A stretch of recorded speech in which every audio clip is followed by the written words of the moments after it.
தேவனுடைய பரிசுத்த நாமங்களுக்கு துதிக்கன மகிமை உண்டாவதாக. ஜீவ வார்த்தைகள் என்கிறதான அந்த செய்திகள் மூலம் தினமும் உங்களை சந்திப்பதிலே மிகுந்த சந்தோஷம். ரோமர் 5ஆம் அதிகாரம் தொடர்ந்தும் 13வது வசனம். நியாய பிரமாணம் கொடுக்கப்படுவதற்கு முன்னும் பாவம் உலகத்தில் இருந்தது. நியாயப்பிரமாணம் இல்லாதிருந்தால் பாவம் எண்ணப்பட மாட்டாது. இந்த நியாயப்பிரமாண மோசையின் மூலமாக தேவனால கொடுக்கப்பட்ட அந்த நியாயப்பிரமாணம் கொடுக்கப்படுவதற்கு முன்னமே இந்த பூமியில பாவம் இருந்தது. அதான் நேற்று சொன்ன ஆதாம் தேவனுடைய முதல் மனிதன் பாவத்துல விழுந்தான். அந்த பாவம் என்றால் என்னென்று பார்ப்போமா இருந்தால் தேவனுடைய வார்த்தையை மீறுவது. இதுதான் பாவம். தேவனுடைய வார்த்தையை மீறுவது. தேவன் செய் என்று சொல்லுவதை செய்யாமல் விடுவது பாவம். தேவன் செய்யாதே என்று சொல்லுவதை செய்வதும் பாவம். இதுதான் பாவம். தேவனுடைய வார்த்தையை மீறுவது. இதான் ஆதாம் செய்தாரு.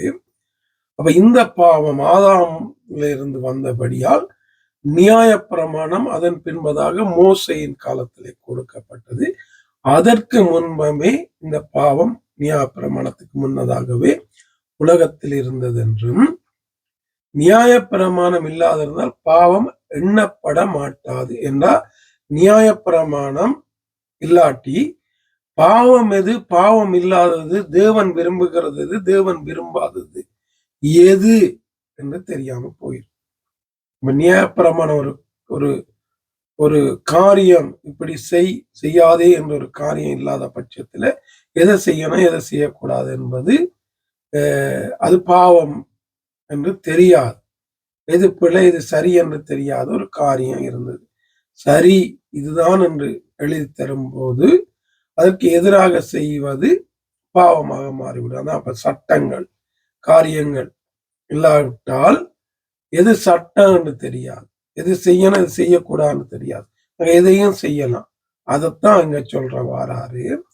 பின்பதாக அப்படி இருந்தும் மரணமானது ஆதாம் முதல் மோசே வரைக்கும் ஆதாமின் மீறுதலுக்கு ஒப்பாய் பாவம் செய்யாதவர்களையும் ஆண்டு கொண்டது. அந்த ஆதாம் பின்பு வந்தவருக்கு முன் அடையாளமானவன். ஆதாமை குறித்து பேசுகிறார். இந்த ஆதாம் இயேசுவுக்கு முன் அடையாளமானவன் என்பதை குறித்து பேசுகிறார். பின்பு வந்த இயேசுவுக்கு முன் அடையாளம் ஆனவர் என்பதை குறித்து பேசித்தான் நேற்று சொன்னார். எல்லா மனுஷரும் ஆதாமிலிருந்து தான் வந்தாங்க. எல்லா மனுஷரையும் தெய்வம் நேசிக்கிறாரு.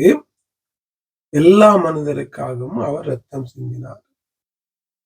கிறிஸ்தவர்களுக்காக ரத்தம் சிந்தினு இயேசு சொல்லல. இஸ்ரவேலருக்காக மட்டும்தான் ரத்தம் சிந்தினு இயேசு சொல்லல. எல்லாரையும் நேசிங்க, அன்பு கூறுங்க, உங்களுக்கு யாரும் சத்துரு கிடையாது என்றுதான் வேதம் சொல்லுது. நாங்க தான் எங்களோட சேர்ந்து போகாதவங்க எங்களுக்கு சத்துரு, எங்களுக்கு விருப்பம் இல்லாதவன் எங்களுக்கு சத்துரு ஒதுக்கி வச்சிருக்கணும். ஆண்டவர் அப்படி பார்க்கிறது இல்லையே என்றா எல்லாரையும் படைத்தது அவர் தான். எல்லாம் அவருடைய பிள்ளைங்க தான். ஆனா ஏற்றுக்கொள்ளாம அவரை மறுதளிச்சு அவருக்கு விரோதமான காரியங்களை அநேகர் செய்யறாங்க. அப்படி செய்தாலும் அது அவருடைய பிள்ளைகள், அவரால் சிருஷ்டிக்கப்பட்டவங்க தான். அதுல எந்த சந்தேகம் இல்லை. அப்படி அவரை மறுதளித்து அவரை மீறி அவருக்கு எதிரான காரியங்களை செய்கிறவங்களைத்தான் அவரை அறிந்த நாங்க அவங்கள் அப்படிப்பட்டவங்களை அவருக்கு நேராக நடத்த வேண்டியது எங்கட கடமை. எங்கள் மேல வைக்கப்பட்டிருக்கிற ஒரு பாரம், கொடுத்திருக்கிற ஒரு கட்டளை. அறியாதவர்களுக்கு தான் அவரை பற்றி சொல்லணும், அவங்களையும் அவருக்குள்ள நடத்தணும். இதை விட்டுட்டு ஒருத்தரை நேசிக்கிறது, ஒருத்தரை புறக்கணிக்கிறது, ஒருத்தருக்காக ஜெபிக்கிறது, ஒருத்தருக்காக ஜெபிக்காம இருக்கிறது எல்லாம் வேதத்தின்படி புறம்பான காரியங்கள்.